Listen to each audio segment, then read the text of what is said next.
wararka wakaalada mucaaradnews.com ay ka helayso degmada Woodward ee gobolka Cayn ayaa sheegay in ciidamo ka tirsan kuwa maamulka Somaliland ay gaadheen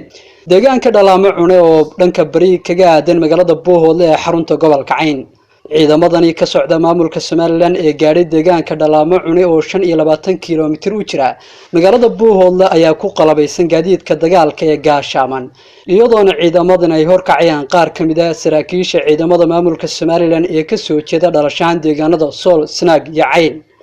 qaar kamid dadka deegaanka oo la hadla wakaalada mucaaradnews.com ayaa noo sheegay in deegaanka Dhalaamo Cune ay soo gaadheen ciidamo ka tirsan kuwa maamulka Somaliland isla markaasna ay arkeen gaadiidka dagaalka ciidamada Somaliland oo ku sii qulqulay deegaankaasi kuwaas oo bartilmaameedkoodu yahay dagaal ka dhana magaalada Buuhoodle ee xarunta gobolka Cayn.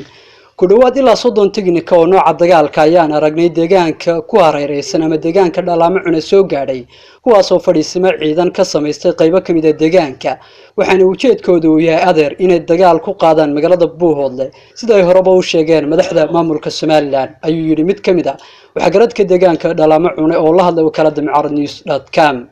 xaaladda magaalada Buuhoodle ayaa maanta kacsan waxaana jira dhaqdhaqaaqyo ciidan oo ay wadaan ciidamada difaaca deegaanka Buuhoodle iyo sidoo kale ciidamo maleeshiyaad beeladiya kuwaas oo kaabaya ciidamada difaaca deegaanka Buuhoodle si ay uga hortagaan weerarada ciidamada Somaliland ay ku soo qaadayaan magaalada Buuhoodle. haddaba si aad u hesho wararkii ugu dambeeyay caalamka Soomaaliya markasta booqo www.mucaaradnews.com.